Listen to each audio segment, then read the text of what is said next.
অন্যতম প্রধান পরিচয় আমাদের আমাদের সঙ্গে যুক্ত হওয়ার জন্য কবির ভাই আপনাকে অনেক ধন্যবাদ। আপনি আপনার এই ব্যস্ত সময়ের মধ্যে আমাদের সাথে যুক্ত হয়েছেন, সেজন্য ধন্যবাদ, কৃতজ্ঞতা এবং স্বাগত জানাই। আপনাকে অনেক ধন্যবাদ আমাকে আমার সঙ্গে কথা বলার সুযোগ দেওয়ার জন্য। হ্যাঁ, কবির ভাই, আমি আমি একটু দর্শকদেরও বলি যে কবির ভাই আমাদের শুধু অগ্রজই নন, তিনি আমাদের অনেকেরই শিক্ষক। অনেক বিষয়ে আমরা অনেক জায়গায় আটকে গেলে আমরা কবির ভাই শরণাপন্ন হই। বিশেষ করে আমি কবির ভাই শরণাপন্ন নানা কারণে, নানা সময়, নানা রকমভাবেই হয়েছিলাম।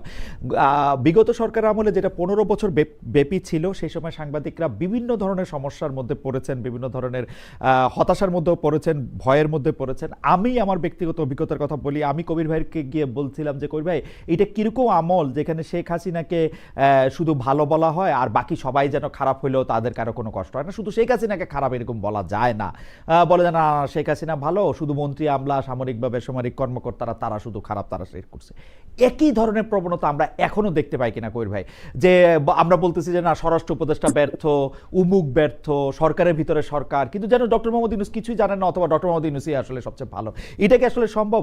কবির ভাই, আমার একদমই মনে পড়ে আপনি আমাকে বলছিলেন যে দেখেন, মাথা যদি ঠিক থাকে তাহলে অন্য কিছুর খারাপ হওয়ার সম্ভাবনা অনেক কম থাকে, যদি দোষ আমি মাথাকেই দিব।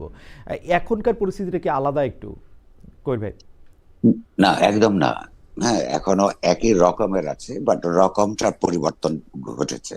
যেমন ধরুন, আমরা একটু ছোট্ট একটা ব্যাকগ্রাউন্ড দিই। বাংলাদেশের মানুষ যে 15 বছরের কথা বলেছেন, একটা স্বৈরতান্ত্রিক লীগ সরকারের বিরুদ্ধে থেকে থেকে লড়াই করেছে। সেই লড়াইয়ের বিভিন্ন সময় উত্থান পতন ছিল, পতনের সময় আবার নিপীড়নের শিকার হয়েছে, এবং শেষ পর্যন্ত একটা জন শিক্ষার্থী গণ অভ্যুত্থানের মাধ্যমে তার পতন হয়েছে। এদেরকে ফ্যাসিস্ট বলা হয়, ঠিক ফ্যাসিস্ট। আমি বলবো, যদি ফ্যাসিজমের নানান ধরন থাকে, হ্যাঁ, তার যে ইডিওলজি ছিল এটাকে জাতিবাদী এক ধরনের ফ্যাসিজম ছিল। তো এইটার বিরুদ্ধে যারা লড়াই করেছে তারা কিন্তু সবই একই রকমের চিন্তার মানুষ নন। তাদের এক এক ধরনের রাজনৈতিক উদ্দেশ্য ছিল, এক এক ধরনের আদর্শিক প্রণোদনা ছিল। ফলে নানান ধরনের মানুষের কমন শত্রুতে পরিণত হয়েছিল লীগ সরকার, কারণ তার নিজেরা ছাড়া আর কাউকেই তারা তাদের রাজনৈতিক বুদ্ধিভিত্তিক তৎপরতা অ্যালাউ করতে তারা রাজি ছিল না। ফলে সবাই তার বিরুদ্ধে সংঘবদ্ধ হয়ে এবং সাধারণ মানুষ অতিষ্ঠ হয়ে তার মধ্যে যোগ দিয়েছিলেন। তারপর মাত্র 3 সপ্তাহে 1500 মানুষের হত্যাকাণ্ড, প্রায় 20,000 মানুষের আপনার নানা ধরনের আহত হওয়া, তার মধ্যে একটা কয়েকশো 600-700-র মতো মানুষের সারা জীবনের জন্য দৃষ্টি শক্তি হারিয়ে ফেলা, মাত্র 3 সপ্তাহ সময়ের মধ্যে যে নিপীড়নমূলক ব্যবস্থা চালু করেছিল। এবং আপনারা লক্ষ্য করবেন, কখনো কখনো মানুষ ভুলে যায়, এই গত আপনার শিক্ষার্থী গণঅভ্যুত্থানের একটা অন্যতম বৈশিষ্ট্য ছিল নারীর অংশগ্রহণ। মানে যেই পরিমাণে নারীরা তার সন্তানদের পাশে এসে দাঁড়িয়েছিল, অতীতেও নারীরা নানাভাবে সংগ্রামের মধ্যে ছিলেন আমাদের দেশে, কিন্তু এইবার দারুণ ভাবে তারা অংশগ্রহণ করেছিলেন। এখন এইটার মধ্য দিয়ে দু ধরনের আকাঙ্ক্ষা তৈরি হয়েছে। একটা হচ্ছে যার যার পুরনো যারা অঙ্গীকার, যেই যে রাজনীতির প্রতি তাদের অঙ্গীকার আছে, সেগুলোকে সামনে এগিয়ে নিয়ে যাওয়ার একটা পরিসর, মুক্ত পরিসর তৈরি হয়েছে বলে সবাই মনে করেছে। অন্যদিকে যে সাধারণ মানুষরা একেবারে পার্টিজান রাজনীতির সঙ্গে যারা জড়িত নন, তাদের মধ্যে একটা সাধারণভাবে একটা গণতান্ত্রিক আকাঙ্ক্ষা, সাংস্কৃতিক আকাঙ্ক্ষা তৈরি হয়েছে। তাহলে যেটা প্রয়োজন ছিল, এরকম একটা গণঅভ্যুত্থানের মধ্য দিয়ে একটা সরকারের পলায়নের পর যেই সরকার প্রতিষ্ঠিত হবে, আমরা এখন যে বা তখন থেকে যে একটা নাম দিয়ে চলেছে একটা অন্তর্বর্তীকালীন সরকার, সেই অন্তর্বর্তীকালীন সরকারের ওই রাজনৈতিক প্রজ্ঞা থাকবার কথা ছিল যে গণঅভ্যুত্থানের মধ্য দিয়ে যে আকাঙ্ক্ষাগুলি তৈরি হয়েছে, সেই আকাঙ্ক্ষাগুলো ধীরে ধীরে এগুলোকে বাস্তবায়ন করার প্রক্রিয়ার পাশাপাশি এই যে সংস্কার কর্মসূচি এবং নির্বাচন দিকে যেমন এগোতে হবে, তেমনি এগুলোর যার এই এত বড় অপরাধের জন্য তাদেরকে বিচারও করতে হবে। অর্থাৎ তিনটা, একটা হচ্ছে বিচার, সংস্কার এবং নির্বাচন। এই দেশের মানুষ, আপনি লক্ষ্য করুন, কখনই এমন সরকার প্রতিষ্ঠিত করে নাই যার একটা সরকার মানুষ করে নাই, নিজেরা জোর করে থেকেছে এরকম সরকার অতীতে ছিল, যে তার টেনিউর কেউ জিজ্ঞাসা করে নাই। পৃথিবীতে কোনোদিনও কোনো সরকারের অনির্দিষ্টকালের টেনিউর থাকতে পারে না। কিন্তু আমরা লক্ষ্য করেছি যে এই সরকার প্রতিষ্ঠিত হবার পর যাদের নিয়ে সরকার প্রতিষ্ঠিত হয়েছে তাদের দেশপ্রেম আমি প্রশ্ন করি না, কিন্তু তাদের রাজনৈতিক প্রজ্ঞা সম্পর্কে আমার সেদিনও প্রশ্ন ছিল, এখনো আছে এবং ভবিষ্যতেও থাকবে। কারণ এই যে আকাঙ্ক্ষাগুলোকে কিভাবে জড়ো করতে হয়, তার আকাঙ্ক্ষাগুলোকে কিভাবে বাস্তবায়নের প্রক্রিয়া নিতে হয়, তার যে রাজনৈতিক অভিজ্ঞতা এটা তাদের ছিল না।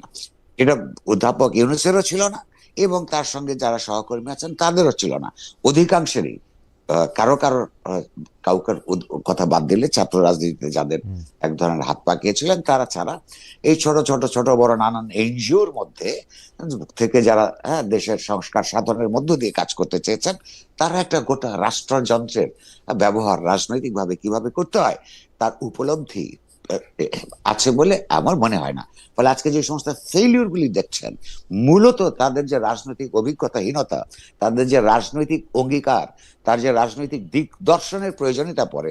রাষ্ট্র তো একটা পুরোপুরি রাজনৈতিক সংগঠন, তো এই সংগঠনকে কোন দিকে কিভাবে নিয়ে যেতে হয়, কিভাবে মতাদর্শিক উপাদানগুলোকে বাস্তবায়ন করতে হয়, সর্বোপরি এই অধিকাংশ মানুষ যারা বিভিন্ন দৃষ্টিভঙ্গি নিয়ে রাস্তায় নেমেছিলেন তাদের মেজরিটি মানুষের কি আকাঙ্ক্ষা, তার যে রাজনৈতিক রূপ দেওয়া এবং সেই রূপকে বাস্তবায়ন করবার চিন্তা, চেতনা, অভিজ্ঞতা, আকাঙ্ক্ষা কোনোটাই তাদের ছিল না।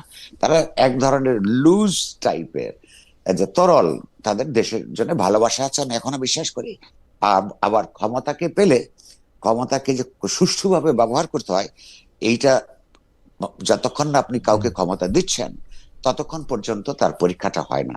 এদের মধ্যে অনেকেই আছে ক্ষমতাকে অপব্যবহার করছেন, হ্যাঁ সেটাও আছে, সেটা ক্ষমতার একটা অন্তর্গত সমস্যা। এই কারণেই ক্ষমতাকে আপনার জনসমাজের দিক থেকে, সংবাদ মাধ্যমের দিক থেকে, রাজনৈতিক দিক থেকে অপোজিশনাল একটা চাপের মধ্যে রাখতে হয়। সেইটা রাখবার চেষ্টা এখনো পরিপূর্ণভাবে হচ্ছে না, কারণ সবাই নির্বাচনের যে দিকে চেয়ে আছে। করবে ডক্টর মোহাম্মদ ইউনূসকে আপনার মনে হচ্ছে কিনা যে ক্ষমতার অপব্যবহার উনি করছেন, উনি উনার নিজের স্বার্থকে দেশের স্বার্থের চেয়ে বেশি সামনে রাখছেন? সেই স্বার্থের মানে আর্থিক স্বার্থ নাও হতে পারে, আপনি সেটা বলছেন, মানে হইতে পারে যে তার কাছে যেটা আদর্শ মনে হয়। জি, দেখুন, ওনার একটা বড় ভুল উনি শুরুতে করেছেন। আমরা জীবনে প্রত্যেকেই ছোট বড় ভুলের মধ্য দিয়ে আমাদের জীবনে গই অথবা পিছিয়ে যায়। ওনার এইটা স্বার্থবাদিতা আমি এখনো বলবো না, আমি বলবো যে একটা বিরাট ভুল তিনি করেছেন।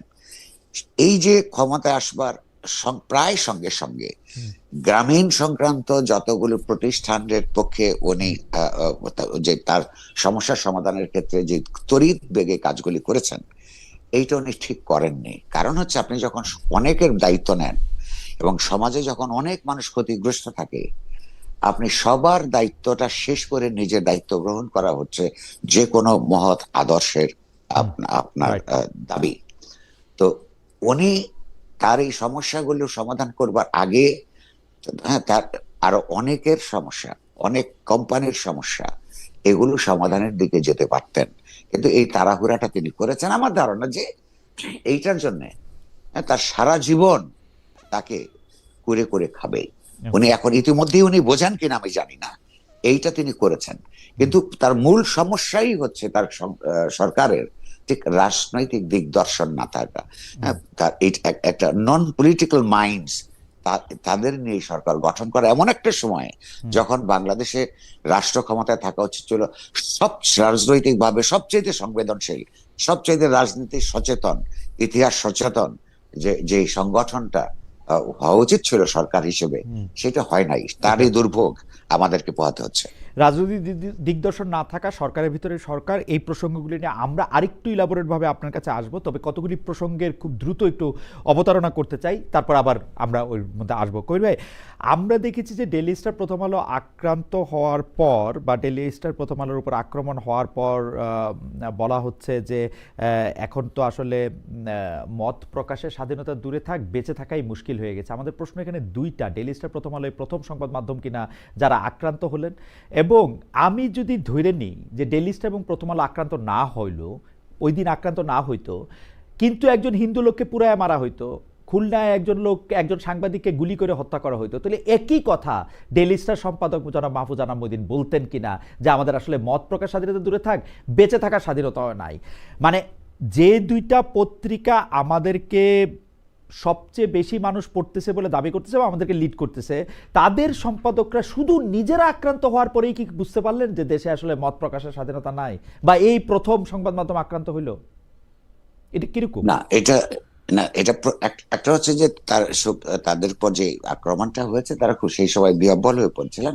হয়তো আপনার শব্দের প্রয়োগ, বাক্য বিন্যাসের মধ্যে, হ্যাঁ, তার এই যে ত্রুটি বলবো আমি, যেটা আপনি ধরেছেন, হ্যাঁ, এটা তার হয়েছে। কিন্তু ধরুন, মত প্রকাশ কি তিনি বন্ধ রেখেছেন?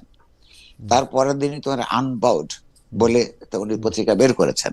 অর্থাৎ ওইটা একটা দুঃখের কথা, সেই, হ্যাঁ, কষ্টের কথা। আর এইটাও তো সত্য নয় যে অন্য সময় অন্য না, এইটাইতে এইখানে প্রথম আগুন লাগেনি। অন্যান্য পত্র পত্রিকা, মিডিয়া প্রতিষ্ঠান আক্রান্ত হয়েছে, বন্ধ হয়েছে আওয়ামী লীগ আমলে। কিন্তু এটা কিন্তু ভুলে গেলে চলবে না, তখন মতিউর রহমান এবং মাহফুজ আনাম সহ আমরা সকলে কিন্তু সেগুলোর প্রতিবাদ করেছি, বিবৃতি দিয়েছি, এডিটোরিয়াল লিখেছি। এই যে ধরুন, এই এখন যারা এইসব কথা বলছেন যে আমরা তখন করেছে কিনা, আসলে মানুষের আপনার শর্ট মেমোরির কারণে তখন কিন্তু তারা এটা দাঁড়িয়েছেন, কিন্তু যে এইরকম ভাবে দাঁড়ান নাই। কিন্তু আর এইরকম ভাবে এই ঘটনা তো ঘটেও নাই যে একটা বিল্ডিং এর মধ্যে উপরে ভেতরের লোক রেখে চারপাশ দিয়ে আগুন লাগিয়ে দেওয়া। অর্থাৎ একেবারে সেই ইউরোপে মধ্যযুগে যেভাবে ভিন্ন মতাবলম্বীদেরকে, হ্যাঁ, আপনার পুড়িয়ে মারা হতো, সেই পুড়িয়ে মারার যে পরিকল্পনা, এইরকম করে আপনি বিশ্বাস করবেন কিনা আমি জানি না, কারণ এরা এখনো এক ধরনের বিহ্বলতার মধ্যে আছেন। সেই দিন যদি আর 20 থেকে 25 মিনিট কিংবা আধ ঘন্টা যদি ছেলে মেয়েদেরকে উদ্ধার করা না যেত, তারা কিন্তু সেইখানে সাফোকেশনের কারণে শ্বাসরুদ্ধ হয়ে মৃত্যুবরণ করতো। তো এইটা এডিটর সাহেব যেদিন এটা শোনেন, সেই দিন তার যার সঙ্গে সবচেয়ে ঘনিষ্ঠভাবে কাজ করে, তার ব্যাপারে তো সংবেদনশীলতা বাড়ে। হ্যাঁ, সেইটার কারণে হয়তো এটা বলেছেন, কিন্তু এটা মিন করেছেন বলে তো প্রমাণ নাই, কারণ তিনি তারপরও তো শুধু প্রথম আলোর জন্য বা ডেইলি স্টারের জন্য আসেন নাই, তো গোটা সংবাদ মাধ্যম প্রতিষ্ঠানগুলোর স্বাধীনতার জন্য বলেছেন, এবং নিজেরাও মরবার ঝুঁকি থাকলেও মত প্রকাশ বন্ধ করেন নাই। এটা নিয়েও আমরা আসলে একটু পরে ইলাবোরেট আলোচনা করতে পারবো যে আমরা সাংবাদিকরা কখন কোনভাবে কোন নৈতিক অবস্থান নেই বা না আমাদের এজেন্ডা কায়েম করি কিনা। কিন্তু আমি আরেকটা প্রসঙ্গে আসতে চাই, কারণ এই প্রসঙ্গগুলি বলে রাখা দরকার। অনেকগুলি প্রসঙ্গ আছে। একটা হচ্ছে যে কবির ভাই, আমরা কিন্তু গত 15 মাস ধরে, যদি আমরা এই অন্তর্বর্তীকালীন সরকারের সময়টা 15 নাকি মানে প্রায় 1.5 বছরের মতো সময়, 15 মাস আমি কেন বলতেন, মানে আপনি জামায়াতে ইসলামীকে বা যারা ফার রাইটিস্ট আছে তাদের ক্ষেত্রে আপনার কিছু শক্ত অবস্থান আছে। ফার রাইটিস্ট বলেও আমি আসলে সংজ্ঞান করতে চাই, আমি জামাত ইসলামীই বলি। আপনার কিছু শক্ত অবস্থান আছে। আপনি কিছু ক্ষেত্রে তাদেরকে প্রকাশ্যে মুনাফেক বলেছেন, আপনি কিছু ক্ষেত্রে তাদেরকে বলেছেন যে তারা এই কাজটা ঠিক করছে না। জামাতে ইসলামী আবার একটা বিবৃতিও দিয়েছে, সেই বিবৃতি দিয়ে বলেছে যে আপনি অসত্য কথা বলেছেন। আমার প্রশ্ন এখানে করবে দুইটা, আপনাকে শিক্ষক হিসেবে এটা আমার প্রশ্ন, যে আপনি একজন সাংবাদিক, আপনি এরকম একটা দলের বিরুদ্ধে এরকম একটা অবস্থান আসলে আপনি নিতে পারেন কিনা, এইটা জার্নালিজমের দিক থেকে এথিক্যাল কিনা। দুই হচ্ছে, তারা যে আপনার বিরুদ্ধে অভিযোগ আনছে যে আপনি অসত্য কথা বলছেন, এইটা ঠিক কিনা, আপনি যদি আমাদের একটু বলেন। কবির ভাই। জি, ধন্যবাদ। এক নম্বর হচ্ছে যে আমি লিখিতভাবে বছরের পর বছর বলেছি, এবং আমি বক্তৃতা করতেও বলি, সাংবাদিকতা এক ধরনের রাজনৈতিক তৎপরতা। এই জন্য রাজনৈতিক তৎপরতা যে যে কোনো রাজনৈতিক আদর্শ কতগুলি সাংস্কৃতিক বুদ্ধিবৃত্তিক আপনার জমির উপরে দাঁড়ায়। ফলে আপনি যদি গণতান্ত্রিক রাজনৈতিক ব্যবস্থায় বিশ্বাস করেন, সেই এরকম একটা রাজনৈতিক ব্যবস্থা কখনোই টিকে থাকবে না যতক্ষণ পর্যন্ত না সমাজের ভেতরে অধিকাংশ মানুষের মন এবং মননের মধ্যে গণতান্ত্রিক চিন্তা ভাবনার উদ্রেক করা এবং তাকে বিকশিত করবার দিকে না যায়।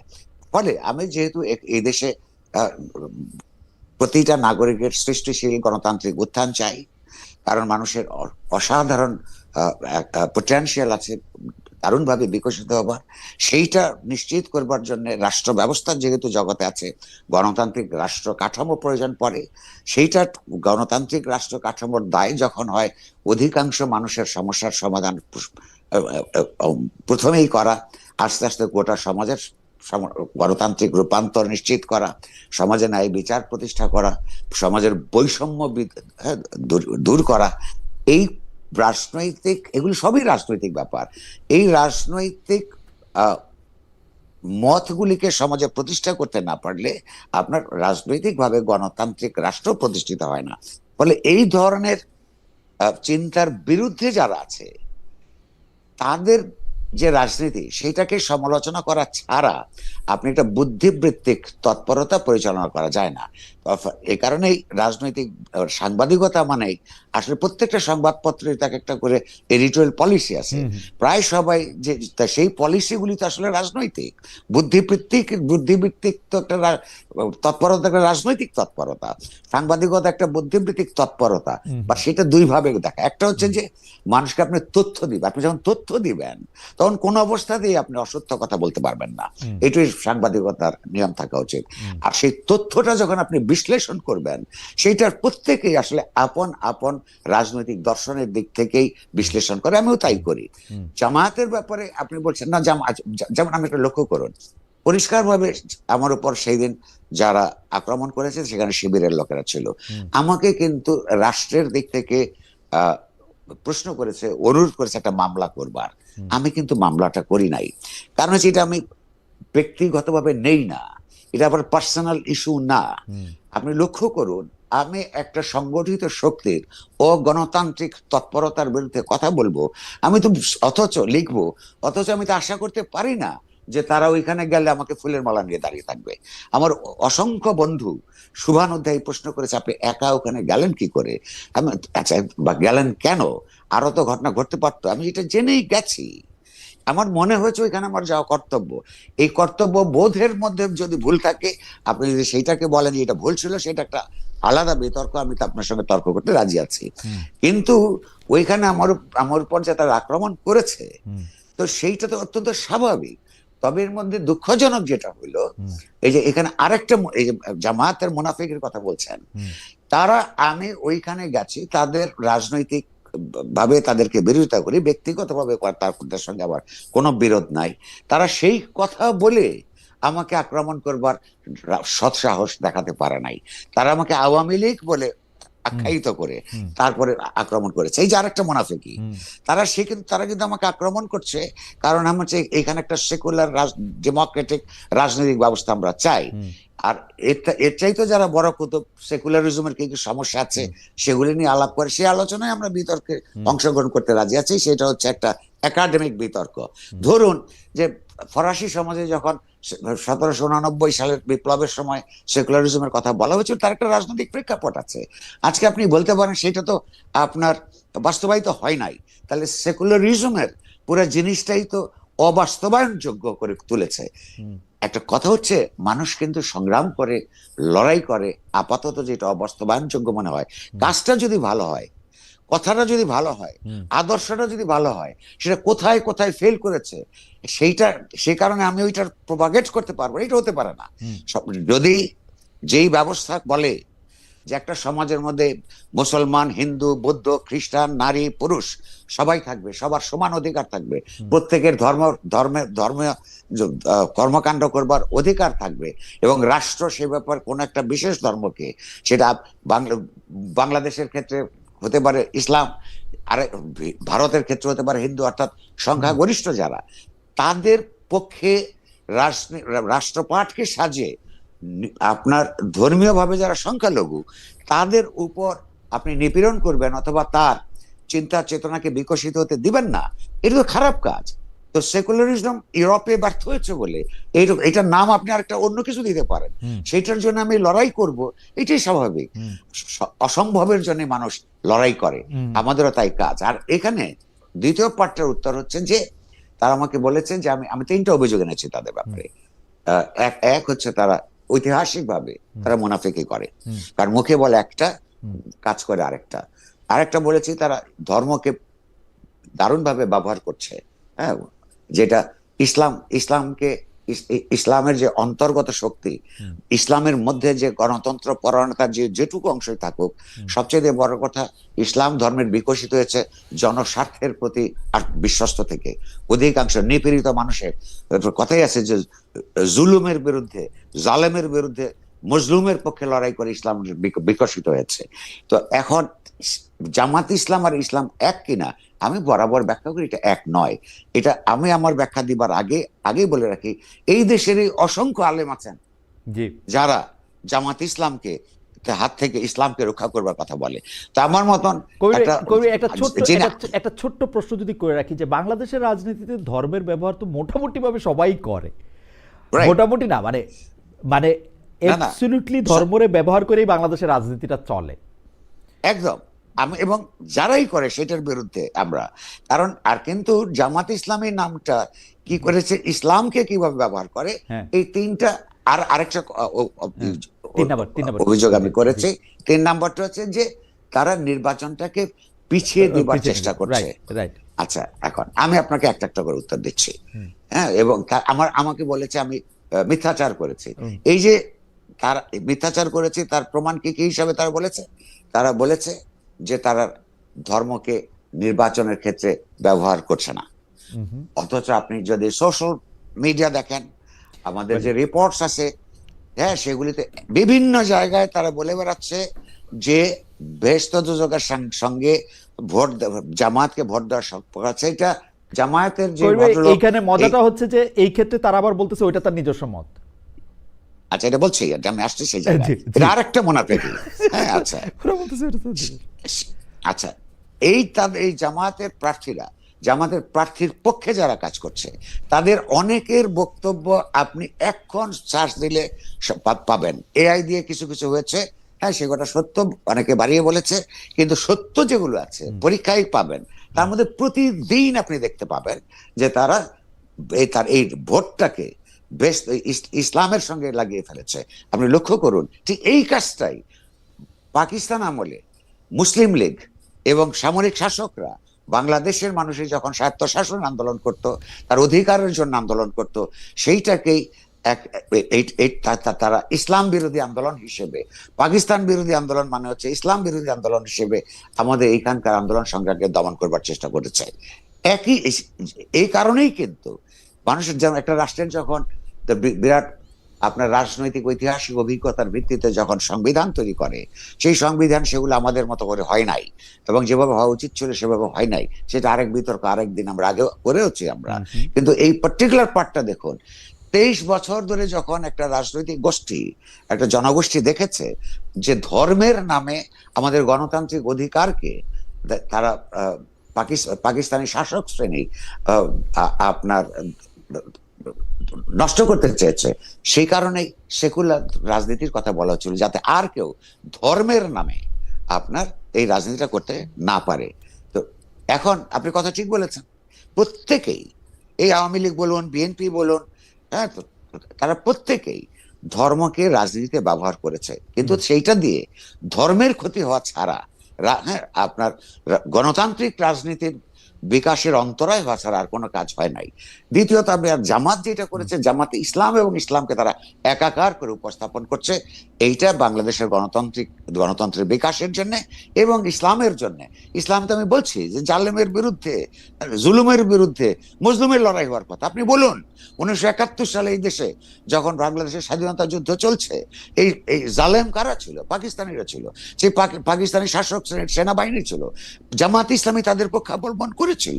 এটা জালেমের পক্ষে দাঁড়ালো, নাকি জালেম যাদের উপর আপনার নিপীড়ন শুরু করলো, যেই নিরস্ত্র মানুষের উপর হত্যা, অগ্নিকাণ্ড, রেপ, সেই তাদের পক্ষে অবলম্বন করলো? তো এই কাজ করে তারা ইসলামের শক্তি নিজেকে কিভাবে নিজেদেরকে প্রচার করতে পারে এবং সে ইসলামের পক্ষে যায় কি করে? কিংবা ধরুন, এই যে এখনো যে অভিযোগগুলি আপনি লক্ষ্য করুন, তো যে তারা তো মিথ্যাচার করে, এবং আপনি বলছেন যে তারা বলে যে ওইটা আমাদের তার ব্যক্তিগত মত। তো ব্যক্তিগত মত, এইটাই সংখ্যা যদি তার কর্মীদের অধিকাংশ হয়, তাহলে তো হয় ওই কর্মীরা জামাত ইসলাম করে না, অথবা তারা এদের প্রতিনিধি নন। সেটা পরিষ্কার করতে কাউকে তো বহিষ্কার করতে আমরা শুনি নাই। হ্যাঁ, কিংবা তাদের বিরুদ্ধে হ্যাঁ তো কোনো মামলা রুজু করবার কথা শুনি নাই, হুম। যে তাদের যে রাজনৈতিক মত সেইটা অন্য কথা বলে তাদেরকে কলঙ্কিত করছে সমাজে, তাদের বিরুদ্ধে ভুলভাবে উপস্থাপন করছে, এইটা তো ঘটে নাই। ফলে এই কেবলমাত্র আমাকে একটা গালি দিবার জন্যই তারা এই গালিটা দিচ্ছে। নির্বাচনের ব্যাপারে ব্যাপারটা আমি মনে করি এটা আমার কাছে তথ্য যেমন আছে, বিশ্লেষণও আছে। তারা একটা হাইপ তুলবার চেষ্টা করেছিল, যা জানোবা যে এখনো করছে, যে আওয়ামী লীগকে আপনারা দেখেছেন, বিএনপি কে আমরা দেখেছেন। আসলেই তো আওয়ামী লীগ এবং বিএনপি তো বাংলাদেশের মানুষের সঙ্গে অনেক ব্যাপারেই বিশ্বাসঘাতকতা করেছে। তারা নানান ভাবে এক ধরনের কথা দিয়েছে, নির্বাচনের ম্যানিফেস্টোতে গিয়ে কাজ করেছে অন্যরকম। এই অভিযোগ তো আমাদের প্রত্যেকেরই আছে। যে কোনো আপনার ইনফর্মড, চিন্তাশীল, ইতিহাসবোধ সম্পন্ন মানুষ এইটা বলবে। তো এইটার আমরা এটার বিকল্প চাই। এই বিকল্প তো আমরা তাদের চাইতে পশ্চাৎপদ কোন শক্তির উত্থানকে চাই না। তারা বলছে তাদেরকে পরীক্ষা করতে হবে, তো তাদেরকে পরীক্ষা তো করা হয়েছে। তারা 1971 সালে সবচেয়ে ইতিহাসে বড় পরীক্ষা দিয়েছে। এই দেশের মানুষ যখন সবচেয়ে বিপদের মধ্যে ছিল, সেই বিপদের মধ্যে তারা বিপদাপন্ন মানুষের বিরুদ্ধে ছিল। সেই 71 সালে আবার আপনার এই মালেক মন্ত্রিসভায় তাদের মন্ত্রীও ছিল এই তৎকালীন পাকিস্তান। কিন্তু আমার একটা ছোট্ট প্রশ্ন আছে, তার আগে আমি একজন দর্শকের মতামত আপনাকে একটু পড়ে শোনাই, তাহলে আপনি বুঝতে পারবেন যে আমাদের দর্শকরা কি মানে কি ধরনের মতামত করতেছেন। উনার নাম আমি পড়তে পারতেছি না, মানে মুশারিয়া 188, উনি বলতেছেন যে খালিদ ভাই অনেস্টির সাথে বলেন তো, আপনি কখনো আমার দেশ, সংগ্রাম, ওয়ান, ইসলামী টিভি ইত্যাদি বন্ধ হওয়ার পর আপনি কোনো স্পেশাল টক শোর আয়োজন করেছিলেন কিনা, সেই সবের মন্ত্রীকে প্রশ্ন করেছিলেন কিনা, আপনি কি দ্বিচারী নন? ভাই আপনার জানার জন্য আমি বলতেছি যে আমি করছিলাম অসংখ্য টক শোতে, এগুলো নিয়ে আমি প্রশ্ন করছি। সেই সময় এটা 5টা করে টক শো করতাম দিনে, সপ্তাহে 5টা করে টক শো করতাম সপ্তাহে, এবং এডিটর স্পিক বলে অসংখ্য প্রশ্ন করেছি। এমনকি নুরুল কবির ভাই আমাদের সঙ্গে আসেন, নুরুল কবির ভাই আমাদের অনুষ্ঠানে এসেও এইগুলির কথা অসংখ্যবার বলছেন। আপনারা যদি দেখা থাকেন, দেখার যদি কোনো উপায় থাকে তাহলে দেখবেন। কিন্তু কবি আমার একটা প্রশ্ন আছে, আপনি আপনার উপরে যে আপনার সঙ্গে এই ভদ্রলোককে আমি আরেকটু মনে করে দিতে চাই, একটু যুক্ত করতে চাই। সেটা হচ্ছে জনরাপদে ভুলে গেছেন, আমরা 1971 সালে যারা মানবতা বিরোধী অপরাধ করেছে তার বিচার চেয়েছে, এখনো চাই। একই সঙ্গে তাদের ভুলে যাওয়া উচিত না, তাদের ব্যাপারে আইনটা যাতে স্বচ্ছভাবে প্রয়োগ হয়, আইনের যাতে অপপ্রয়োগ না হয়, সেইটা বলতে গিয়ে আমাকে আদালতে যেতে হয়েছে। আমার বিরুদ্ধে আদালত অপমাননার হচ্ছে অভিযোগ এসছে, আমাকে ভর্ৎসনা করা হয়েছে। কিন্তু তখনও কিন্তু তাদের ব্যাপারে বিচারটা যাতে অস্বচ্ছ না হয়, স্বচ্ছ এবং সঠিকভাবে হয়, তার জন্য কিন্তু যখন কেউ ছিল না, তাদের যখন বড় বড় এইখানে সমাবেশ হচ্ছে শাহবাগে, তখনও কিন্তু আমি আবার তাদের অধিকারের জন্য লড়াই করেছি। তাদের আরেকটা মুনাফিকি হচ্ছে, আমাদেরকে যেভাবে তারা চিত্রিত করতে চায়, আমরা তাদের অধিকার রাখবার জন্য, আমি তো এটা ব্যক্তিগতভাবে নেই না, আমি বলছি তারা তাদের রাজনীতি করুন, কিন্তু সেই রাজনীতির ভুল ভ্রান্তি এবং স্বার্থ বিরোধীরা কোথায় সেটা আমাদেরকে বলতে দিতে হবে। তারা যেভাবে করছে, তারা বাক স্বাধীনতা বলতে তাদের স্বাধীনতাকে বোঝায়, আমরা বাক স্বাধীনতা বলতে আমার রাজনৈতিক প্রতিপক্ষের বাক স্বাধীনতাকেও বুঝি। আমার মনে আছে যে আমি একটু খালি আবার যুক্ত করি যে 2024 সালের যে নির্বাচন হলো, সেই নির্বাচনের সময় আমি বেশ কয়েকটা বড় বড় মানুষের সাথে ইন্টারভিউ করছিলাম, এর মধ্যে নুরুল কবির ভাইও একজন। আপনারা সেই ইন্টারভিউটা এখনো ডিজিটাল ফুটপ্রিন্টে তো সবকিছুই রয়ে যায়, ডয়েচে ভেলে থেকে সেই ইন্টারভিউ নেওয়াতে কবির ভাই কিন্তু এই জামাতে ইসলামীর রাজনীতি করার অধিকার এবং অন্যান্য ডানপন্থী জায়গা থেকে রাজনীতি করার অধিকার সম্পর্কে সবচেয়ে সচকিত এবং উচ্চকিত ছিলেন আওয়ামী লীগের আমলে। এই 2024-এর ইলেকশনে আমার ঠিক ডেট মনে পড়তেছে না, এটা জানুয়ারির 2 বা 3 তারিখের মধ্যে হবে। আমি কবির ভাইকে ইন্টারভিউ করছিলাম। কিন্তু কবির আমার একটা প্রশ্ন আছে আপনার বক্তব্যের ক্ষেত্রে। আপনি বলছেন আপনাকে যারা আক্রমণ করছে, যে প্রথম আলো ডেইলি স্টারে, আপনি তাদেরকে বলছেন যে তারা শিবিরের লোক। আমার কাছে আমার প্রশ্ন হচ্ছে, সেইটাও আপনি কোনো প্রেজুডিস থেকে বলতেছেন কিনা? আপনি যেহেতু এখন জামাত শিবিরের উপর ক্ষিপ্ত হয়ে আছেন, আপনার যাকে পছন্দ হচ্ছে না তাকেই আপনি শিবির বা বলতেছেন কিনা, আমাদের দর্শকরাও জানতে চাইতেছেন আপনি তাদেরকে চিনলেন কি করে যে তারা শিবিরের লোক? একদম ক্ষিপ্ত হয়ে, প্রথম কথা আমি ক্ষিপ্ত হয়ে নাই, একদম না। আমি এটাকে আদর্শগত লড়াই হিসেবে দেখি, এবং কোন ব্যক্তির ব্যাপারে কোন ক্ষিপ্ত হওয়া আমার অভ্যাসের মধ্যে পড়ে না। আমি তো বললাম স্বভাবের মধ্যেই নাই, তাহলে তো আমি একটা মামলা করতে যেতাম। আচ্ছা, ইতিমধ্যেই যারা গ্রেফতার হয়েছে, সেই দিনকার যেখানে ওইখান থেকে স্পট থেকে যারা আপনার ছবি তুলেছে এবং ভিডিও করেছে, ওইখানে যারা উপস্থিত ছিল তাদের 2-1 জন গ্রেফতার হয়েছে। তাদের ফেসবুক পোস্টে তাদের পরিচয় আছে, নিজেরাই দিয়েছেন। তাদের মধ্যেই শিবিরের কর্মীরা, একাধিক কর্মীর নাম আছে, যেটার সঙ্গে তারা নিজেরাই শিবির বলেন। হ্যাঁ, সুতরাং আমি মোটেও না জেনে ভিত্তিহীনভাবে রাগ থেকে, ক্ষোভ থেকে কোনো অভিযোগ করি না। আমি এটা এইভাবে এটা বলবো কিনা আমি জানি না। ওকে, সারা জীবনে আমার সবচাইতে প্রিয় দুইটা ব্যক্তিগত পর্যায়ে দুইটা মানুষ ছাড়া কারোর বিরুদ্ধে আমি কোনো ব্যক্তিগতভাবে রাগ করি নাই। আচ্ছা, তো প্রশ্ন হচ্ছে যে, আরে ওই অভিযোগটা ছোট্ট করে আমি উত্তর দিয়ে দিচ্ছি, যে তারা নির্বাচন পেছাতে চান কি চান না, এটা তারা বলছেন আমাকে অসত্যবাদী বলে, যে তারাই ফেব্রুয়ারি মাসে প্রথম নির্বাচনের কথা বলেছিল। কথা সত্য, এই পর্যন্ত সত্য। এই যে, কিন্তু তার যে মুনাফিকি স্বভাব, বলবে একরকম, কিন্তু ওই পাশাপাশি সময়গুলিতে তাদেরই বক্তৃতা বিবৃতি, যার ধরেন তাদের এখন এই মুহূর্তের রাজনৈতিক প্রতিপক্ষ তার পুরনো বন্ধু বিএনপি সংস্কার বাদ দিয়ে কেন নির্বাচনের জন্য পাগল হয়ে গেছে, এইরকম অসংখ্যবার তারা এগুলো বলেছে। যত বছর লাগে সংস্কারটা শেষ করা উচিত, এগুলো তাদেরই বক্তব্য। তারা নিজেদের ফাইল খুঁজলেই তারা পাবেন। ওইটা যেমন ফেব্রুয়ারিতে যেমন চেয়েছে, আবার আর ডিসেম্বরে অন্যরা চেয়েছে বলে আপনার তাদেরকে গালাগালও দিয়েছে। তো দুই নম্বর হচ্ছে, তারা আসলে কেন পেছাতে চায়, একটা হলো তথ্য আর একটা বিশ্লেষণ। আপনি লক্ষ্য করুন যে হাইপ তুলেছিল তারা বুঝি বা ক্ষমতায় চলে যাচ্ছে। আচ্ছা, কিন্তু এই যে বিএনপির বিরুদ্ধে একটা অভিযোগ আছে না, এরা যখন ওই টেম্পু আর বাজার দখল করতে যায়, বিএনপির থেকে জামাত কিছু কিছু ব্যাপারে অনেক স্মার্ট পার্টি, পলিটিক্যাল পার্টি হিসেবে তারা তখন রাষ্ট্রের স্ট্র্যাটেজিক পয়েন্টগুলিতে তাদের লোক বসিয়েছে, আর চাঁদাবাজিও করেছে। হ্যাঁ, সেগুলো অনেক ভীষণ স্মার্টলি সেটা তারা করেছে। হ্যাঁ, সেগুলোর দরকার হলে আমরা, এটাও যদি মিথ্যা কথা হয়, হ্যাঁ, সেই দাবি করলে সেই প্রমাণ আমরা তুলে ধরবো সময় মতন। প্রশ্নটা হচ্ছে যে, তারা বুঝতে পেরেছে এখন কয়েক মাস গেছে পরে, যে বাংলাদেশ এখনো পর্যন্ত বাংলাদেশের অপরাপর যাবতীয় রাজনৈতিক দল, সংগঠন ইত্যাদির নানা ধরনের অন্তর্গত দুর্বলতা থাকা সত্ত্বেও বাংলাদেশের গোটা সমাজ, 18 কোটি মানুষের বৃহদাংশ এখনো পর্যন্ত জামাতের মতন রাজনৈতিক দলকে ক্ষমতায় দেখতে প্রস্তুত নয়। অর্থাৎ তারা ক্ষমতায় যেতে পারবে না। তাহলে কি করতে হবে তাকে? এই মুহূর্তে যেহেতু ডানপন্থী, তাদের প্রতি সহানুভূতিশীল ইউনূস সরকারের মধ্যে মন্ত্রী আছে, প্রশাসনের মধ্যে তাদের লোক আছে, ডিফ্যাক্টো ভাবে ক্ষমতায় থেকে আরো সুবিধা নেওয়া, তাদের রাজনৈতিক প্রতিপক্ষগুলোকে নানানভাবে আরো দমন করার জন্য যতটা সময় পায় তার জন্য ততটাই ভালো। ফলে সে প্রলম্বিত করতে চায়। এইটা খুব পরিষ্কার তথ্য হিসেবে আমি তো সাংবাদিক, তো আমি তো অ্যাপ্রেন্টিস রিপোর্টার থেকে সম্পাদক হয়েছি। ফলে আমাদের তো রিপোর্টারের সোর্স গুলি তো বন্ধ হয়ে যায় না। ফলে নানান জায়গায় সেই তথ্য হিসেবেও আমরা, এটা সরকার নিজেও জানে, সরকারের লোকেরা, সরকারের মধ্যে লোকেরা আমাকে জানিয়েছে যে তাদের কাজকর্ম, তাদের তৎপরতা, এগুলোর মধ্য দিয়ে বোঝা যায় যে তারা পথ করতে চায়। কেন পিছাতে চায়? তার কারণ হচ্ছে তারা জানে ক্ষমতায় যেতে পারবে না। ফলে যতদিন পর্যন্ত তারা এটা সুবিধাটা নিতে পারে সেটা তারা চায়। আর অন্য অপরাপর দলগুলির থেকে, এটা আমি জামাতের প্রশংসা করছি, তাদের তাড়াহুড়া কম। জামাতের তারা 50 বছর ধরে একটা বিপ্রতি পরিবেশের মধ্যে তারা কাজ করেছে। আবার সে খেয়াল করুন, থেকে গণ আন্দোলনের সঙ্গে অন্য পার্টিগুলির মত, অনেক বিশদ আওয়ামী লীগের মতন এরাই কিন্তু বিশ্বাসঘাতকতা করে তাদের পরিসরগুলো গেছে। 86 সালে তারা নির্বাচনে গেছে, 1986 সালে, যখন এদেশের ছাত্রী জনতা সেই নির্বাচনের বিপক্ষে ছিল।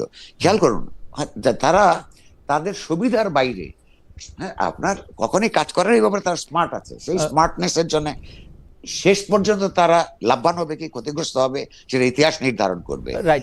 সুতরাং আমাকে যে বললো তারা আমি মিথ্যাচার করলাম, এর সবটাই তো সত্যি।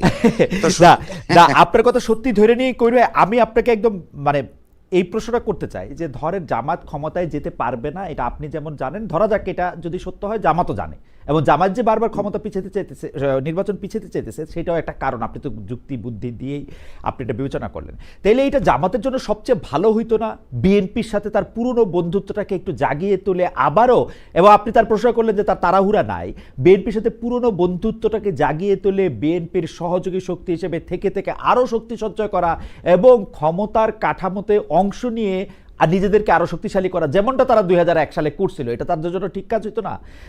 আমার এই প্রশ্নটা আমি এই কারণে করতেছি, কারণ আমি দেখতে পাইতেছি যে প্রথম আলো ডেলিশনের কথা আবার আসি, আমি জীবনে এরকম দেখি নাই যে বিএনপির আয়োজিত সভায় বা কোনো দলের আয়োজিত সভায়, মানে বিএনপির একজন ভারপ্রাপ্ত চেয়ারম্যান তিনি দেশে ফিরবেন, সেই সভার মধ্যে অংশগ্রহণ করে সম্পাদকরা কেন তারেক রহমানের আরো আগে আসা উচিত ছিল, তারেক রহমান আসলে দেশের কি হয়ে যাবে, এগুলি বলতে শুরু করছে। কারণ তারা দেখতে পাচ্ছে যে বিএনপি ক্ষমতায় আসতেছে। তো জামাতও তো এটা দেখা, জামাতেরও তো একই কাজ করা উচিত ছিল, তাই না?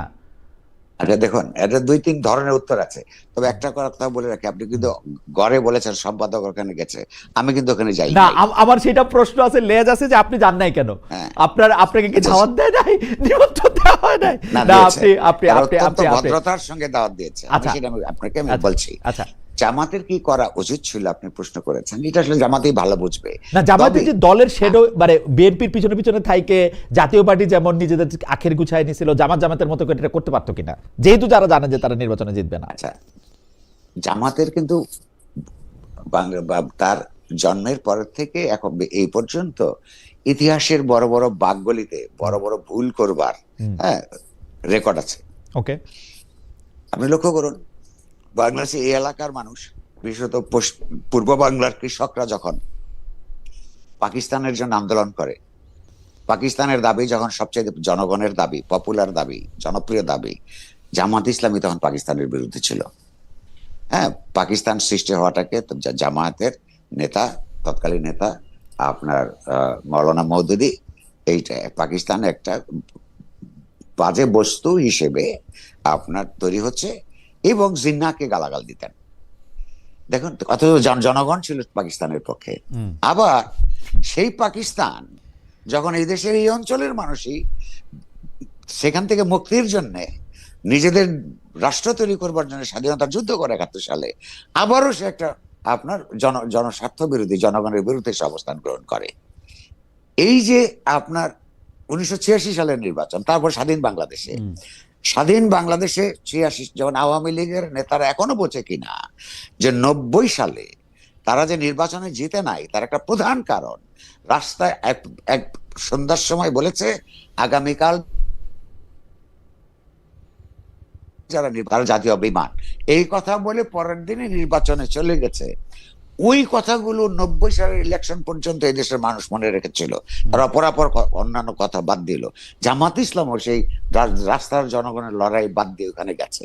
এই যে এখনো এইবার এই যে একটা বিরাট ট্রানজিশনের সময়ে তার কিন্তু পুরনো অপরাধগুলিকে ধুয়ে মুছে মানুষের সঙ্গে মানবিক আচরণ করে, গণতান্ত্রিক আচরণ করে তার কিন্তু তার নিজের গা থেকে কিছুটা ময়লা দূর করবার চেষ্টা করতে পারতো। কিন্তু যে জামাতের ঐতিহাসিকভাবে ভুল করবার একটা প্রবণতা আছে।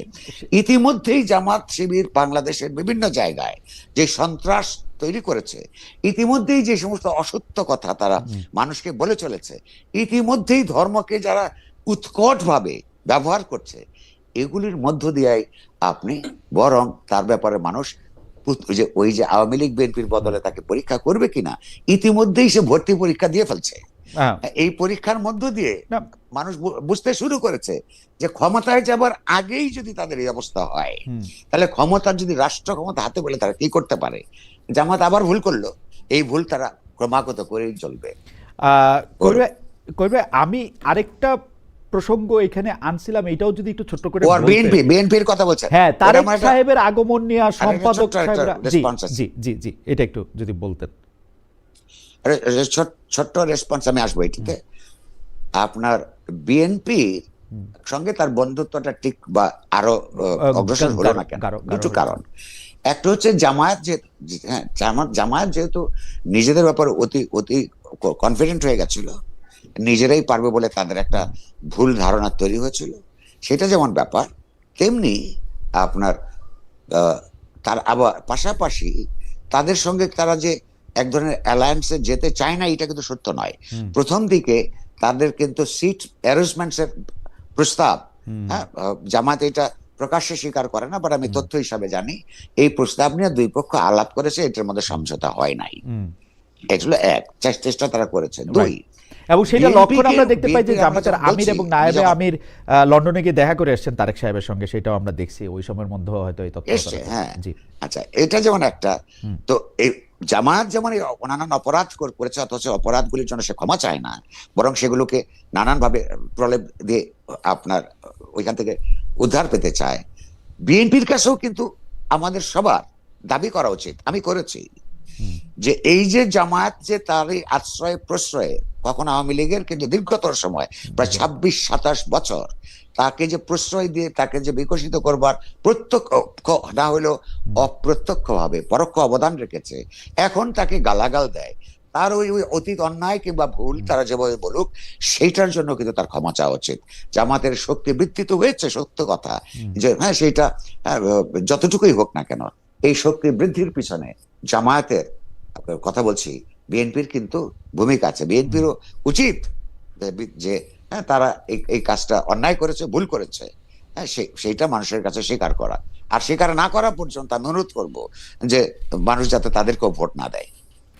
ওকে কবির ভাই, আমি পরবর্তী প্রসঙ্গে আসি, সেটা আবার একটু রিপিটেশন হবে, কিন্তু দেশের মানুষের কাছে একটু প্রশ্ন করেছিলাম। দেশের সার্বিক আইন শৃঙ্খলা পরিস্থিতি নিয়ন্ত্রণে আছে মনে করছে নির্বাচন কমিশন। তো প্রিয় দর্শক, তাদের অবস্থান সঠিক বলে মনে করেন কিনা? শতকরা 14% মনে করেন তাদের অবস্থান সঠিক, শতকরা 86% মনে করেন সঠিক না। 32,000 দর্শক এখানে ভোট দিয়েছেন। কবির ভাই, আমি একটু সরকারের ভেতরে সরকারের প্রসঙ্গে আসি। আমরা দেখেছি যে মাহফুজ আলম সাহেব যখন বিদেশে আক্রান্ত হয়েছিলেন সরকারের উপদেষ্টা থাকাকালীন সময়, সেই সময় এনসিপির যে নেতা আছেন সে নাহিদ ইসলাম বলেছিলেন যে সরকারের ভিতরের সরকারের উপদেষ্টারাই কেউ কেউ তাকে হত্যাযোগ্য বা আক্রমণযোগ্য করে তুলেছে। পরেও সরকারের ভিতরে সরকারের কথা অনেকবার তারা বলেছে। আপনিও আপনার কথা আমি শুনছিলাম, আপনার সাক্ষাৎকার সম্ভবত মানজুর মতিনকে দেওয়া সাক্ষাৎকারে চ্যানেল 24-এ আপনি এরকম বলতেছিলেন যে সরকারের ভেতরের কিছু অংশ যে ওই সময় আসতে দেরি করেছে সেটা নিয়ে আপনার আর কোনো সন্দেহ নাই, এবং সরকারের ভিতরে এটা আছে। এই সরকারের ভিতরে সরকারটা আসলে কে, মানে কারা তারা? মানে জনাব নাহিদ ইসলাম, জনাব মাহফুজ আলম, এরা তো খোদ সরকারের মধ্যেই ছিলেন। এরা আবার এটা নামও বলতেছে না। এনসিপি আবার বারবার বলতেছে যে এই সরকারের অনেক কিছু, এনসিপি নেত্রী একজন, আমার নাম মনে পড়তেছে না, উনি বলছেন যে এই উপদেষ্টাদের এইসব কিছু প্রকাশ করে দেওয়া হবে। এরা এই সরকারের ভিতরে সরকারটা আসলে কে, মানে কারা? দেখুন, আর্মি, ডিজিএফআই, জি পুলিশ, যে আলাপটা করছি আমি, যে দেখুন দুটো, একটাও যে আমি যে ওইটা কথা বলেছি যে সরকার এটা হতে দিয়েছে, যে কারণ হচ্ছে আমি তো ওই ঘটনার একটা পর্যায়ে যখন আপনার ডেইলি স্টার অফিস প্রাঙ্গণে উপস্থিত হই, সেইখানে যখন এটা আপনার এই যে স্লোগান দিচ্ছে, তারপরে গাড়ি আসতে দিচ্ছে না, দমকল, তখন তো আমার অনেক মন্ত্রী সাহেবদের সঙ্গে ফোনে কথা হচ্ছিল। তারা অনেকে যে চেষ্টা করেছে তা নয়, কিন্তু দুটো ব্যাখ্যা আছে। একটা হচ্ছে যে তার আপনার কোনো নিয়ন্ত্রণ এই সরকারের কার্যকর নিয়ন্ত্রণ এই প্রশাসনের উপর নাই, কারণ হচ্ছে যে ওই যে নন পলিটিক্যাল লোক হইলে যা দাঁড়ায়। দ্বিতীয়ত হচ্ছে যে পরিমাণ সময় এখানে লাগলো, ততক্ষণ পর্যন্ত নিজেরা তারা ঘুষুর ঘাসুর করার পরিবর্তে আপনি লক্ষ্য করুন, তারপর গতকাল পর্যন্ত মানে আজকে এই সন্ধ্যা পর্যন্ত তথ্যমন্ত্রী কিংবা কি বলে স্বরাষ্ট্রমন্ত্রীকে তো ওই ক্ষতিগ্রস্ত এলাকায় গিয়ে তাদের সঙ্গে ভিজিট করতে দেওয়া যায় নাই। তারা এমন কি গুরুত্বপূর্ণ কাজ করেন যে দেশের দুইটা শীর্ষস্থানীয় পত্র পত্রিকার যেখানে আগুন দিয়ে পুড়িয়ে সাংবাদিকদের হত্যা করার চেষ্টা হলো, সেখানে তারা যেতে পারলেন না। তো এটা অনান্তরিকতারই এক ধরনের লক্ষণ, এবং ওইখানে ধীর গতিতে প্রশাসন রাষ্ট্র কাজ করছিল, তাতে বোঝা যায় এটা হতে দিয়েছে তারা, আমার এই ধারণা তৈরি হচ্ছে। দ্বিতীয়ত হচ্ছে, আপনাকে আরো সহজ করে দিতে চাই, আমরা যখন আহ্বান জানালাম সকল পেশার লোকদের কাছে যে তারা আমাদের সঙ্গে যারা সংহতি প্রকাশ করতে এলেন, সেখানে এনসিপির নেতা নাহিদ কিন্তু বলেছেন সরকারের একটা অংশ এটার সঙ্গে জড়িত। এখন প্রশ্ন হলো যে আপনি লক্ষ্য করুন যে প্রশ্নটা আপনি আমাকে করছেন, আমি আপনার মাধ্যমে অনুরোধ করব এই প্রশ্নটা ইনুস সাহেবকে নিজেকে করতে। কেন? ইনুস সাহেব নিজে বলেছেন যে ছাত্ররা তাকে অ্যাপয়েন্টমেন্ট দিয়েছে, মনে আছে আপনার? Right, absolutely. আচ্ছা, আচ্ছা, সেই ছাত্ররা এখন বলছে, ছাত্রদেরই প্রতিনিধি নাহিদ, যে সরকারের লোকেরা আপনার লোকেদের একটা অংশ এখানে আছে, তাহলে এখন কি সেই ছাত্ররা তো তাদের সঙ্গে নাই, মানে মন্ত্রী পরিষদে নাই, তাহলে এই অ্যাপয়েন্টমেন্ট যারা দিল তারাও চলে গেল, এখন যারা আছে এটা কার লোক? লক্ষ্য করুন, আপনার প্রশ্নের উত্তর হচ্ছে যতই উনি বলুন না কেন, ছাত্ররা তারা তাদেরকে, আর প্রথম কথা হলো ছাত্ররা তাদের নাম প্রস্তাব করেছেন, ছাত্ররা তাদেরকে তার ব্যাপারে ভীষণ ভাবে চেয়েছেন, এই ব্যাপারে সত্য, কারণ তারা না চাইলে উনি নিশ্চয়ই প্রধানমন্ত্রী হতেন না। কিন্তু এই যে রাজনৈতিক যে বিশ্লেষণটা এই মন্ত্রী পরিষদের মাথায় থাকে না, ঘটনাটা কি হয়েছিল, বিভিন্ন রাজনৈতিক দল মত নির্বিশেষে সমস্ত মানুষের সম্মিলিত প্রয়াসের মধ্য দিয়ে একটা জাতিবাদী আওয়ামী লীগ স্বৈরতান্ত্রিক সরকারের পতনের পর যখন এই সরকার গঠনের কথা হলো, তখন তিনটা ফ্যাক্টরস কাজ করছিল। একটা হলো তখনও রাজনৈতিক দল হিসেবে অসংগঠিত এনসিপির নেতৃবৃন্দ, সমন্বয়ক।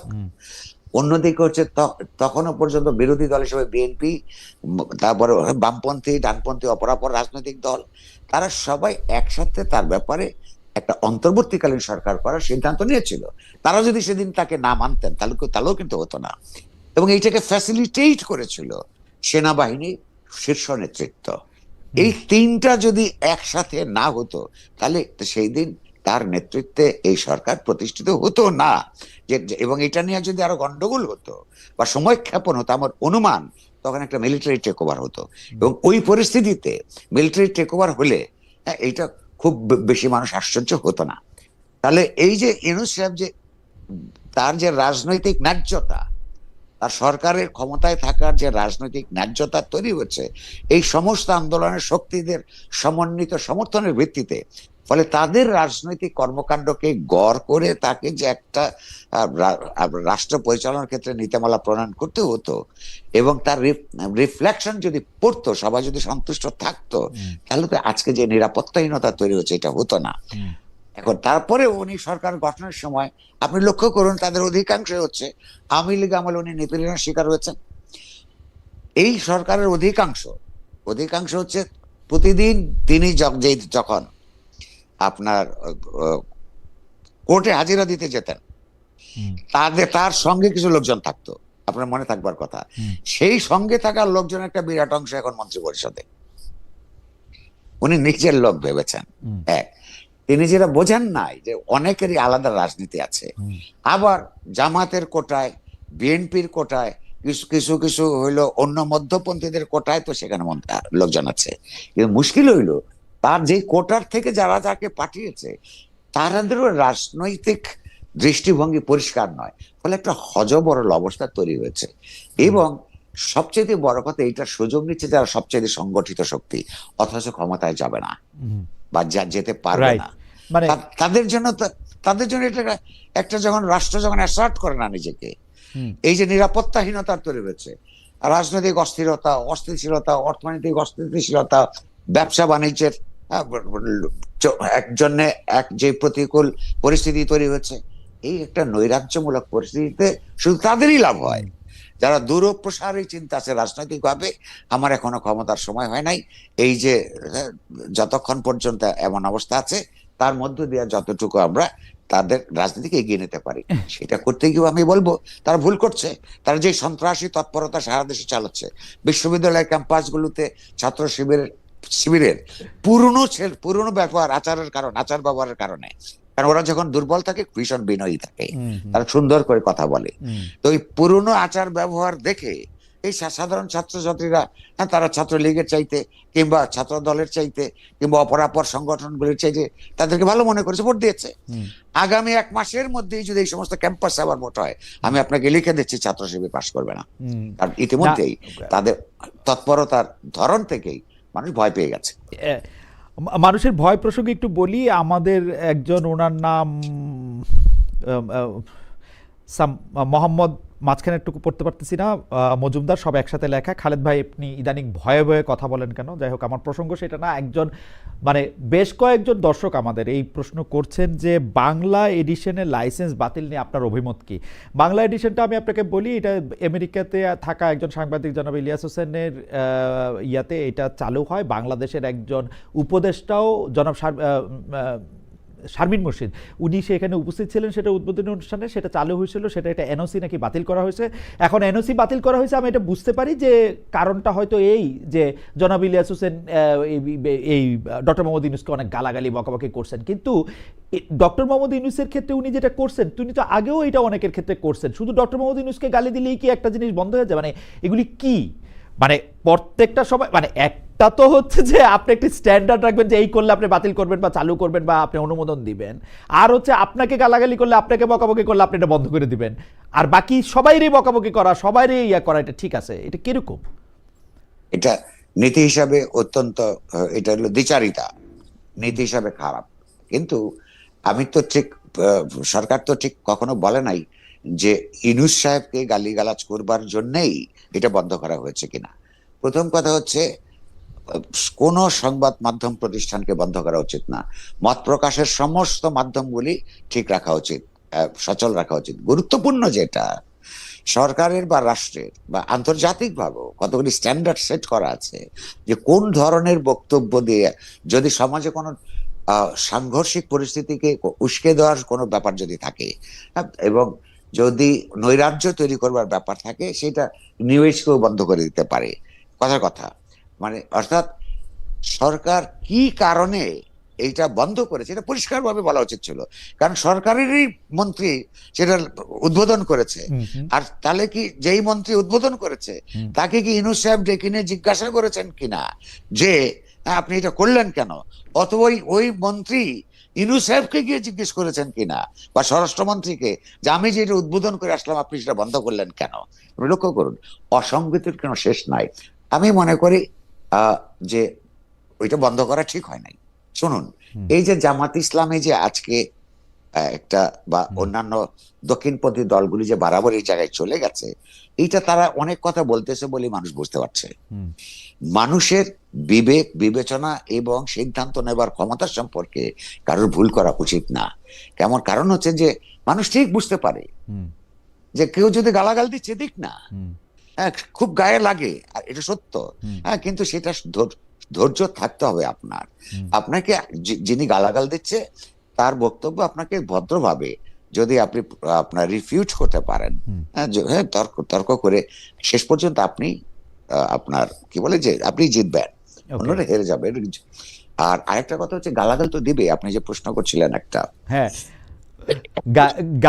গালাগাল দিয়ে কথাও আছে ওই যে মানে সারাক্ষণ, মানে আপনি যদি আমাদের এখন যারা লাইভ আমাদের দেখতেছেন তাদের অনেকেই আপনার কথা পছন্দ করতেছেন, অনেকে আবার পছন্দ করতেছেন না। যারা পছন্দ করতেছেন না তারা আবার খুব মানে আমি বলবো না যে খুব শালীন ভাষায় আপনাকে কথা বলতেছেন, খুব অশালীন ভাষায় বলতেছেন। আমাকেও মানে আমি একটা উদাহরণ দিলে আপনি বুঝবেন করবে, আমি তার নাম বলতে চাই না। এরকম বলতেছিল যে দুইজন বাটপার বসছে।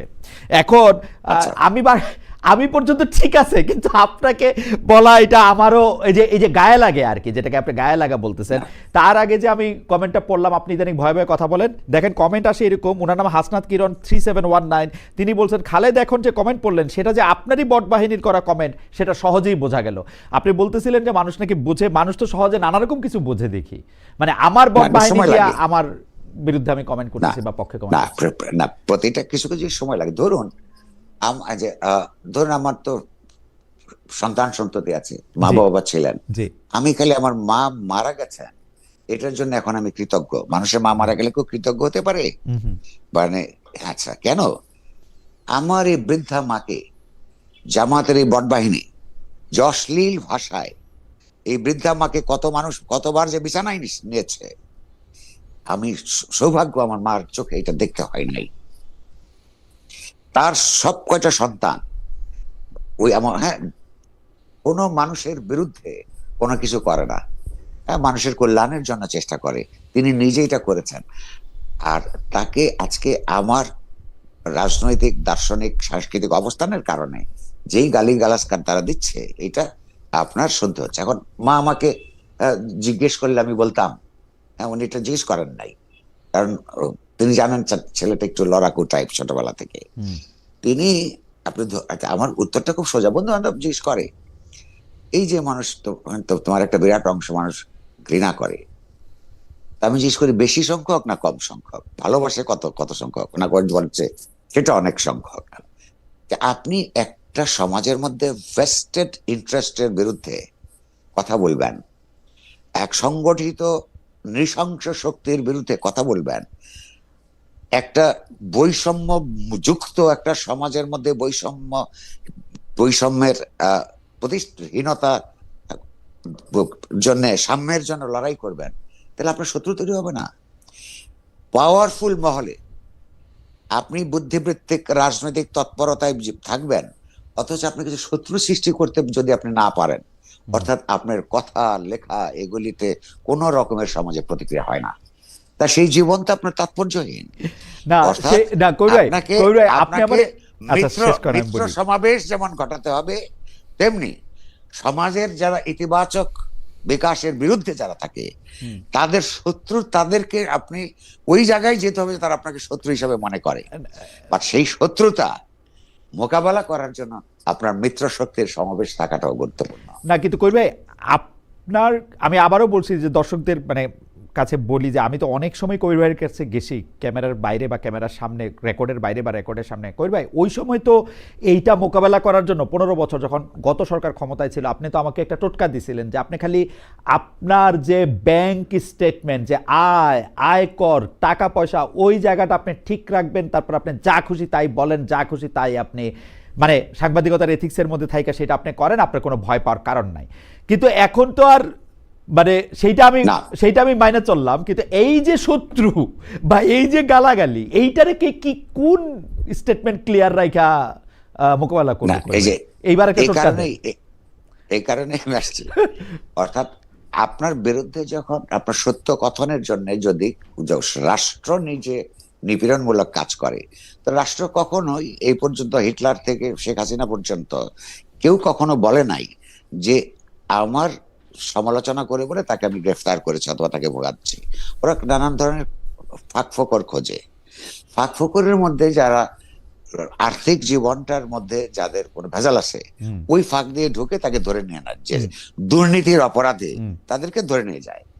আমি তখন তো রাষ্ট্র সরকার ছিল আপনার সত্যবাদিতার বিরুদ্ধে, তখন আপনাকে ওই টোটকা দিয়েছি যে সরকার তো আপনাকে খুঁজবে আপনি দুর্নীতি করেছেন কিনা।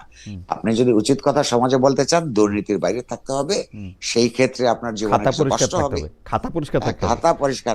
অর্থাৎ সরকারের কাছে নিজের আমলনামা, জাগতিক আমলনামা, ধর্মের আমলনামা তো আরেকটা, রাজনৈতিক সাংস্কৃতিক আমলনামা পরিষ্কার থাকতে হবে, যাতে আপনাকে ধরে যদি, তাহলে আপনার কথার জন্যই ধরে, অন্য কোনো অজুহাত যাতে দেখাতে না পারে। এখন এইটা হচ্ছে যে ওই যে সংগঠিত শক্তি, তারা সরকারের মধ্যে আছে, সরকারের আপনার ছত্র ছায়া আছে।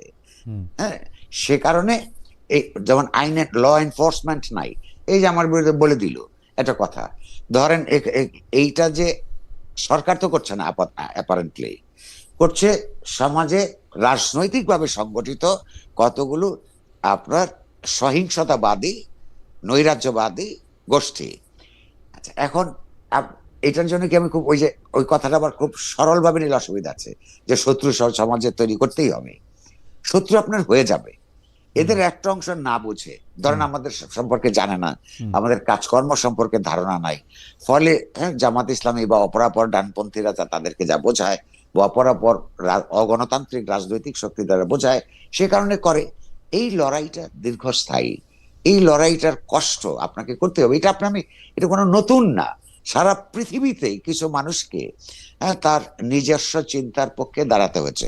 হয়তো তারাও তাই মনে করে, তারা মনে করে যে তাদের চিন্তাটাই আমাদের যারা রাজনৈতিক প্রতিপক্ষ, দার্শনিক প্রতিপক্ষ, তাদের অনেকেই কিন্তু এই যে ডেডিকেশন নিয়ে গালাগালটা দেয়, ওদের একটা বিরাট অংশ মনে করার ঠিক কাজ করতেছে। কবির ভাই, আমি এখানে আপনার এটা ধৈর্য নিয়ে তাদেরকে বলতে হবে যে তোমার চিন্তা ভুল, তুমি যদি দেশটাকে ভালোবাসো, তুমি যে পদ্ধতিতে ভালোবাসো, সেই ভালোবাসাটা প্রতিষ্ঠিত হবে না। এটা এই পরিশ্রম করতেই হবে। না করবে আমি মানে যারা আপনি অনেকগুলি প্রেক্ষাপট করলেন, কিন্তু যারা আসলে আমাদের সমাজের ওপিনিয়ন লিডার বা মত মোরল আছেন, তারা কিন্তু এই অসহিষ্ণুতাকে বা এই ধরনের জিনিসগুলিকে অনেক ক্ষেত্রে উস্কে দিয়ে থাকেন।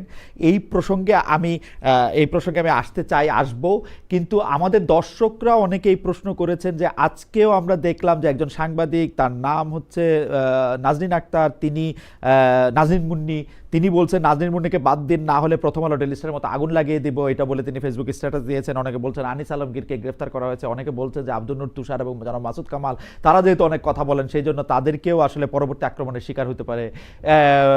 শাকিল এবং রূপা দম্পতি কারাগারে আছেন, হত্যা মামলায় জামিন হচ্ছে না, জামিনের জন্য মামলা উঠলেই সেটা নিয়ে আবার কথা হয়। আরও সাংবাদিক যারা আছেন, যারা সাংবাদিকতার জন্য যারা জেলে আছেন, তাদের ব্যাপারে আপনার মত একটু তারা শুনতে চান, যে আপনি তাদেরকে। আমার মত একান্ত পরিষ্কার, একাধিকবার বলেছি, লিখেছি, আবারও বলছি।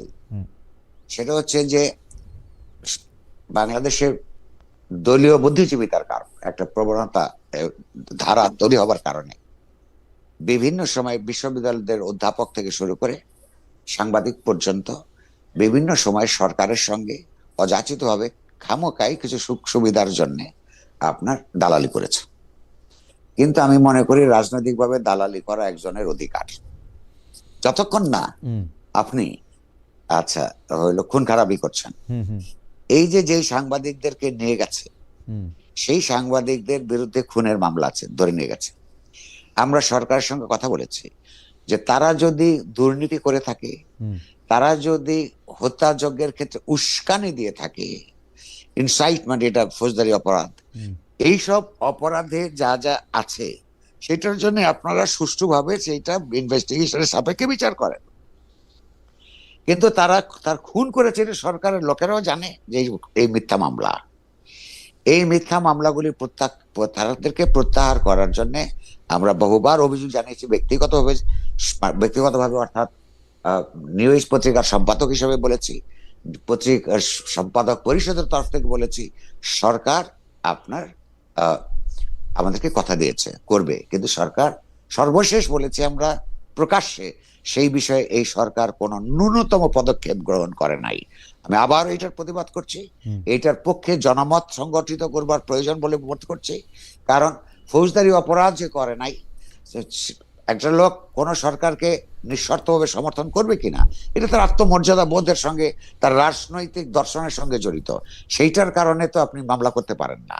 হ্যাঁ, তাহলে তার জগতে খুব জগৎ জটিল হয়ে যাবে। কিন্তু সরকারি তৎপরতায় যদি তার কোনো ফৌজদারি অপরাধ থেকে তাকে বিচার হোক।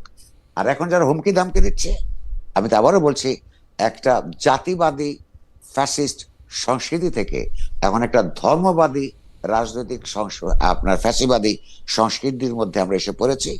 এই সময়টা অত্যন্ত খারাপ, একটা ট্রানজিশন দরকার, একটা জবাবদিহিতামূলক গণতান্ত্রিক সরকার প্রতিষ্ঠাও খুব জরুরি। এই নির্বাচিত সরকার প্রতিষ্ঠিত হলে এই দেশে দুধের নহর বইবে, এইরকম কোন কল্পনা করবার জন্য দুর্বুদ্ধিতা আমার নাই। কিন্তু এই সরকারকে আপনি কোথা থেকে বলবেন? একটা পার্লামেন্ট নাই যে তাকে সমালোচনা করবেন, জনসভা ডেকে আপনার আমার কোনো কথা বলবার অবস্থা নাই। রাজনৈতিক দলগুলো যার যার মতন করে তার এজেন্ডা নিয়ে যাচ্ছে। হ্যাঁ, তারা কিন্তু আমরা যখন বিপর্যস্ত বোধ করেছি, তারা এসছেন, কথা বলছেন।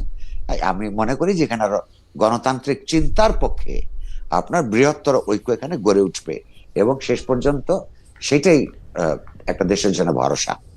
না, কিন্তু কবির ভাই, আমি এই প্রশ্নটা একটু করতে চাই যে যারা আমাদের ওপিনিয়ন লিডার বা মত মোরল, তারা তো আমরা যেরকম একটা মানে মানে যেরকম একটা সমাজ চাই যেখানে সব মানুষের কথা সব মানুষ শুনবে বা মেনে নিবে, এটা সহনশীলতা দেখাবে, তারা তো আমি দুইটা ক্লাসিক কেস বলি, তারাই তো আসলে এগুলিকে অনেক সময় ফেসিলিটেট করতেছে বা তারা এগুলিকে ভালো বলতেছে। যেমন আমাদের প্রেস সচিব যিনি আছেন, প্রধান উপদেষ্টার প্রেস সচিব জনাব শফিকুল আলম, তিনি নামি আন্তর্জাতিক গণমাধ্যমে কাজ করেছেন, সুনামের সঙ্গে কাজ করেছেন। সেই শফিক ভাই কিন্তু এর আগে যখন আমরা অভিযোগ করেছি, আপনি যখন অভিযোগ করেছেন, তখন এটাকে প্রেশার গ্রুপ বলেছেন, মব মানতে চাননি, আর মানে খুবই স্ট্রেট ফেসে নানা ধরনের কথা বলেছেন।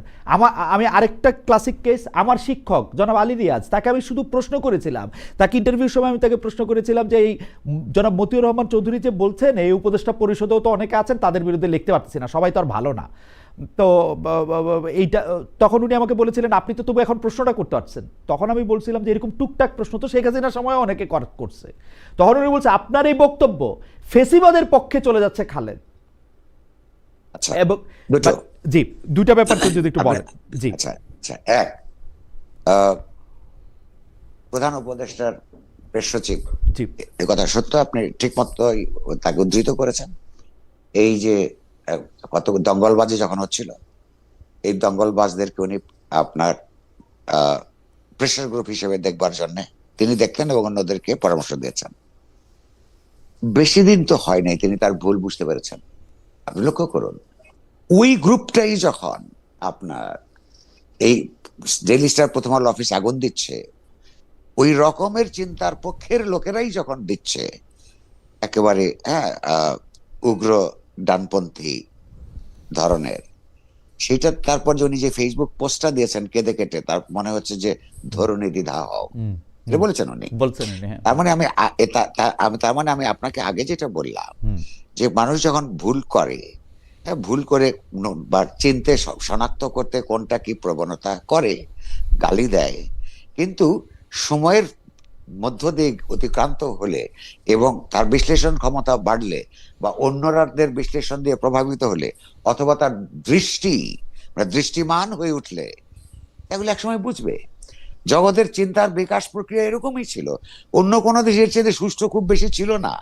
এই ইনটলারেন্স সবসময় ছিল, অসহিষ্ণুতা। আবার এই অসহিষ্ণুতার সংস্কৃতির বিরুদ্ধে আপনার সহিষ্ণুতার সংস্কৃতি যদি আপনি প্রতিষ্ঠা করতে চান, যিনি চায় তাকেই তো ইউ হ্যাভ টু, এটা বলে যে লিড বাই এক্সাম্পল, আপনাকেই তো সহিষ্ণুতা দেখাতে হবে। সেই সহিষ্ণুতাটা আমরা দেখাচ্ছি, আপনাকে অনুরোধ করবো আপনি দেখান, এগুলো এক নম্বর। তাহলে দেখেন আপনি একটা ফল পেয়েছেন, উনি নিজেই বুঝতে পারছেন তো এটা আসলে দঙ্গলবাজি। এক, আলী ডক্টর রিয়াজ কি বলে এই কথাটা বলেছিলেন আমি খেয়াল করি নাই, আমি আপনার কথা ধরে নিচ্ছি। হ্যাঁ, রাইট। আচ্ছা আচ্ছা, আমি বলবো এই কথা যদি উনি বলে থাকেন, উনি ঠিক বলেননি।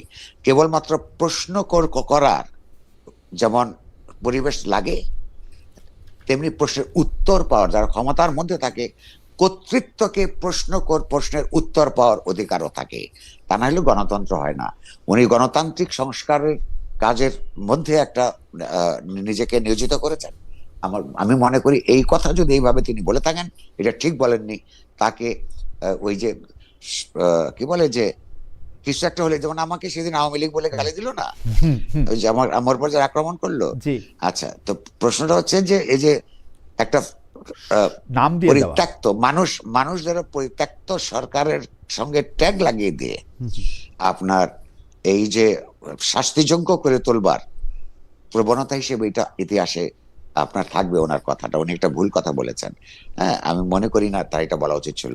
প্রশ্ন করা এনাফ না, হ্যাঁ, প্রশ্নের উত্তরও দিতে তারা বাধ্য যারা ক্ষমতায় আছে, ওইটাই গণতন্ত্র। এটা যদি তারা বিশ্বাস না করেন, তাহলে তারা গণতান্ত্রিক সংস্কারও করতে পারবেন না।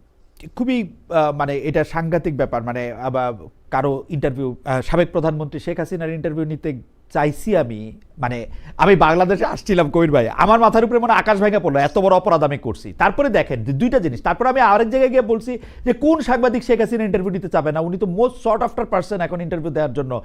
এইটারে লেখছে কোনো সাংবাদিক নিতে চাবে না, এই কথা নাকি আমি বলছি। এইবার বুঝলা এবার আওয়ামী লীগের আক্রমণ, যে তুই 2 পয়সার ইউটিউবার, তুই এগুলি কথা কেন বলস। দুই পক্ষই কিন্তু আপনি এটা মুখস্থ করে রেখেছেন কেন? আপনার কথা শুনে মনে হচ্ছে যে আপনি ভীষণ বেদনা নিয়ে ঘুমাইতে পারবেন না। বেদনা তো আছেই ভাই, এটা তো বেদনা তো ঘুম খুব গুরুত্বপূর্ণ, মনে রাখবেন। আচ্ছা আচ্ছা, কবির ভাই, আমরা তফসিল ঘোষণা, নির্বাচন নিয়ে আপনাকে একটু প্রশ্ন করতে চাই। যে আমরা যেমন ভেবেছিলাম যে তফসিল ঘোষণা পর বা নির্বাচন নিয়ে সব আশঙ্কা, সব অনিশ্চয়তা দূর হয়ে যাবে, কিন্তু নির্বাচন পিছিয়ে দেওয়ার, ভোট হতে না দেওয়ার ষড়যন্ত্র যে বহাল, অনেকে এই ধরনের নানা আলামত দেখতে পাচ্ছেন। তবে আমার কাছে মনে হচ্ছে যে ইলেকশনটা সবসময় ঠিক সময়ের মধ্যেই হবে। আপনার কাছে কি মনে হয়, পশ্চিমা কূটনীতিক সহ অনেকেই ডক্টর মোহাম্মদ ইউনূস সরকারের কাছে এই ইলেকশন নিয়ে জানতে চাইছেন এটা ঠিকমতো হবে কিনা, কবে হলে কখন হবে? আপনার মনে এরকম কোনো শঙ্কা বা ইয়া আছে কিনা?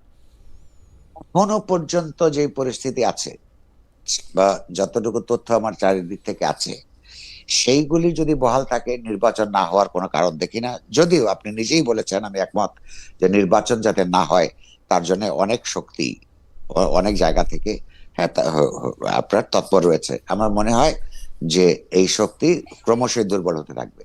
এখন নির্বাচনটা ঠিক কিভাবে হবে, তার কোয়ালিটিটা ভালো হবে কি হবে না, এইটা নির্ভর করবে তো এন্টায়ার রাষ্ট্র প্রশাসনের উপর, সরকারের উপর, এবং ওই রাষ্ট্র প্রশাসনের উপর নির্বাচন কমিশনের নেতৃত্ব, কর্তৃত্ব এবং নিয়ন্ত্রণের উপর।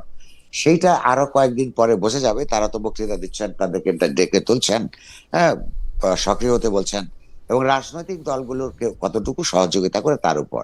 কিন্তু ঝুঁকি আছে, অর্থাৎ নির্বাচনটা যাতে সুন্দর না হয় তার জন্য অনেক মহল হ্যাঁ আপনার চেষ্টা করবে। তো এইটা বাংলাদেশের জন্য এখন সবচেয়ে বড় চ্যালেঞ্জ। এই জায়গাটা সবাইকে আপনার সম্মিলিতভাবে যদি মোকাবেলা করতে পারে তাহলে আরেকটা জিনিস হবে। তবে এর আগে আপনি একটা প্রশ্ন করেছিলেন যে তারেক রহমান ফিরে আসার মধ্য দিয়ে কি হবে কি হবে না। এইটা তারেক রহমান ফিরে আসার মধ্য দিয়ে আমি মনে করি তার নিজস্ব রাজনৈতিক দলের কিছু উপকার হবে। আর এই যে ব্যক্তিতন্ত্র, মানে তিনি ফিরে আসছেন, এইটার কারণেই কেবলমাত্র বাংলাদেশের সব সমস্যার সমাধান হয়ে যাবে, এইটা আমি বিশ্বাস করি না। নির্ভর করবে তিনি কতটা গণতান্ত্রিকভাবে তার রাজনৈতিক দল চালান, তিনি যদি নির্বাচিত হয়ে আসেন কতটা গণতান্ত্রিক মানস নিয়ে তিনি আইন প্রণয়ন করেন, এবং যদি তিনি সরকার গঠন করবার জায়গায় পৌঁছেন কতটুকু গণতান্ত্রিকতা তিনি চর্চা করেন তার উপর। এই যে ইতিহাসের কাল্ট নির্মাণ করার যে একটা প্রচেষ্টা হচ্ছে, সেখানে আমি ইন্ধন দিতে রাজি নই বা ওইটার অংশ হতে রাজি নই।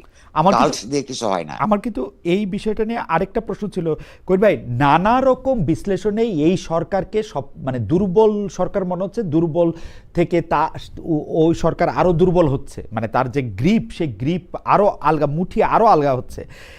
তারেক রহমান সাহেব দেশে ফিরলে এই মুঠি কি আরো আলগা হবে? মানে এই 2 মাস কি এই সরকারের পক্ষে একটা সরকার চালাইতে গেলে যেরকম নিয়ন্ত্রণ বা ইয়া থাকা দরকার, সক্ষমতা থাকা দরকার, সেটা কি আরো কমবে? আপনার কি মনে হয়?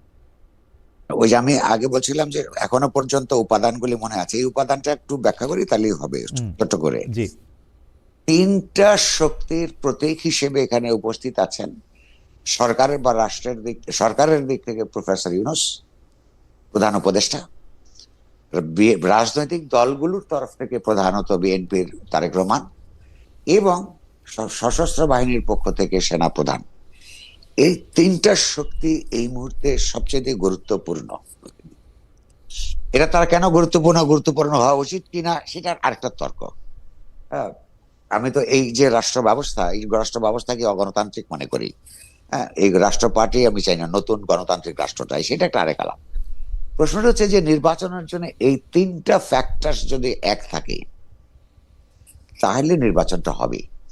ফলে আমি মনে করি অধ্যাপক ইউনূস, তারেক রহমান এবং জেনারেল ওয়াকার, এই 3 জনের মধ্যে যদি একটা ভালো সমঝোতা থাকে, এই সমঝোতারা যখন সমাজ টের পাবে, অপরাপর শক্তিগুলি যখন টের পাবে, তখনই নির্বাচন বিরোধী তৎপরতা দুর্বল হয়ে আসবে। আবার সেইখানেই আবার নির্বাচন কমিশনও ওই প্রশাসনের উপর তার কর্তৃত্ব চর্চার জন্য আপনার শক্তিমান হবে। ফলে এই কারণেই বলছি যে এদের মধ্যে যাতে ভাঙন ধরে সেটাও চেষ্টা করার লোকজন আছে। এটা আমরা মাঝে মধ্যে নানান লক্ষণ দেখি। ইউনূস সাহেব যদি নির্বাচনটা সত্যিকার অর্থে করতে চান, অর্থাৎ তার যে সমস্ত লোকেরা নির্বাচনটাকে প্রলম্বিত করে আরো কিছুদিন ক্ষমতায় থাকতে চান, অথবা ক্ষমতার বাইরের যারা এই ক্ষমতাকে ব্যবহার করে নিজেদের রাজনীতিকে এগিয়ে নিতে চান, তাদেরকে যদি নিয়ন্ত্রণে আনতে পারেন এবং অন্য 2টা ফ্যাক্টরের সঙ্গে একটা সমঝোতার মধ্য দিয়ে ইলেকশনটা করার উদ্যোগ নেন, তাহলে সফল হবে। তা নাহলে বাংলাদেশের কপালে আরো অনেক দুর্ভোগ থাকবে। আমার মনে হয় না যে তারা এই 3 পক্ষে এটা বুঝতে পারবেন এবং বাংলাদেশের মানুষকে এই দুর্ভোগের মধ্যে ফেলবেন না। আমার সর্বশেষ প্রশ্ন, অনেকেই বলতেছেন যে এই দেশের সরকারে যে ইন্টারিম গভর্নমেন্টটা ছিলেন তাদের মধ্যে কেউ কেউ আসলে বিদেশে আশ্রয় নিতে হবে, কেউকে পালিয়ে যেতে হবে, এটা অনেকে মানে কি মানে এনসিপির পক্ষ থেকে বলা হয়েছে, বিদেশি ইনফ্লুয়েন্সারের পক্ষ থেকে বলা হয়েছে, নানা লোকদের পক্ষ থেকে বলা হয়েছে। আপনার কি এরকম কোনো কিছু মনে হয়? আমার প্রশ্ন, ডক্টর মোহাম্মদ ইউনূস ক্ষমতা হস্তান্তরের পরে কি তার যে স্বাভাবিক কার্যকর্মগুলি সেগুলি করতে পারবেন, তার উপদেষ্টারা করতে পারবেন? কেন আমি এই প্রশ্নটা করতেছি, কারণ আমারও শেষ দিকে মনে হইতো, শেষ দিকে না, শেষ 2-3-4 বছরে মনে হইতো যে শেখ হাসিনার জন্য কোনো এক্সিট প্ল্যান নাই। এইটাও উনাকে আসলে অনেক দুর্বল, আপাত দুর্বল, কিন্তু অন্যান্য জায়গায় অনেক নিষ্ঠুর করে তুলতেছে। ডক্টর মোহাম্মদ ইউনূস এবং তার উপদেষ্টাদেরও কি এই ভয় আসে কিনা যে এক্সিটটা? আমার এখন তারা যদি মোটামুটি সুষ্ঠুভাবে একটা নির্বাচন করে দিতে পারেন, হ্যাঁ, তাহলে মানুষ আর কে ওই ইউনূস সরকারের মধ্যে ছিল এটা মনেও রাখবে না। এবং তারা যে অদক্ষ, এই অদক্ষতা মানুষ এখন মেনে নিয়েছে।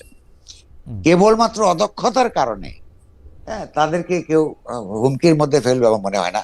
কিন্তু এদের মধ্যে যদি কারোর কোনো দুর্নীতিগ্রস্ততার প্রমাণ যদি বেরিয়ে যায়, হ্যাঁ, তাহলে মানুষ তাদেরকে শান্তিতে থাকতে দিবে না, এটুকু আমি বলতে পারি। কারণ কি, সবার কাছ থেকে মানুষ একই জিনিস আশা করে না। হ্যাঁ, তার অন্তত ধরে নিয়েছে যে এটা ব্যক্তিগতভাবে তার সৎ লোক।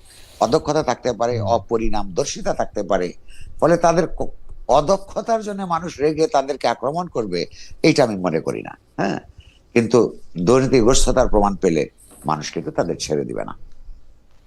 কবির ভাই, একটা বোনাস প্রশ্ন প্লিজ, আপনি খালি আমাকে এই বোনাস প্রশ্নটার জবাব দেন। আপনি তো অনেকভাবে কানেক্টেড, আমি জানি না আপনি এটা উত্তর দিবেন কিনা।